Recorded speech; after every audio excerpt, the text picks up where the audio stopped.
Bowler হয়ে আবির্ভাব সেই বোলিংয়েই খেই হারিয়েছেন। নিজের চেনা ছন্দটা অচেনা হয়ে ধরা দিয়েছে মেহেদী হাসান মিরাজের কাছে। বল হাতে মিরাজ যেন অপরিচিত কেউ। সাম্প্রতিক সময় নেই বলার মতো কোনো পরিসংখ্যান।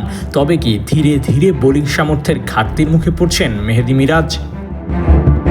প্রশ্ন তো তোলাই যায়। ৪৫ ওভার করেছেন লাস্ট 5 ইনিংসে, নেই একটা সিঙ্গেল উইকেট। রানও বিলিয়েছেন বেশ। বোলার হিসেবে মিরাজের কপালে থাকতে পারে চিন্তার রেশ। এ কেমন ভোগে পড়লেন মেহেদী? কি এমন চিন্তা চেকে বসেছে মিরাজের কাঁধে, যার কারণে বোলিংয়ে তাল মিলছে না মিরাজের? চিন্তার কারণ খতিয়ে দেখতে হবে খোদ মিরাজকে। তবে দলের হার আর নিজের ব্যর্থতা ঢাকতে হবে যে কোনো মূল্যে।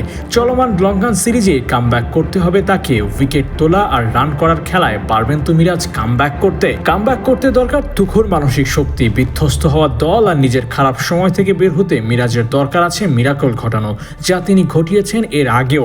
মনে থাকার কথা, 2022 সালে সাউথ আফ্রিকার বিপক্ষে মিরাজ ঘুরে দাঁড়িয়েছিলেন। বাজে শুরুর পর 4 উইকেট নিয়ে ম্যাচ ঘুরিয়ে দিয়েছিলেন এই মিরাজ। ক্যারিয়ারের শুরুর ফেসেও মুনশিয়ানা দেখিয়েছিলেন তিনি। ইংল্যান্ডের বিপক্ষে চট্টগ্রাম টেস্ট মিরাজের পুরো ক্যারিয়ারেরই স্মরণীয় ম্যাচগুলোর একটা। এমন বহু উদাহরণ আছে মিরাজের বোলিং কীর্তির। সেসব স্মৃতির পাতায় ভেসে উঠলে মিরাজের নিজেরও বোধহয় আফসোস হয়। কারণ 2025 সালটা ওয়ানডে ক্রিকেটে ভালো যাচ্ছে না তার। চলমান ক্যালেন্ডারে ওয়ানডেতে নেই একটা উইকেট। লঙ্কান সিরিজের ম্যাচগুলোই তার উইকেট খাতা খোলার বড় সুযোগ। পারবেন তো মিরাজ?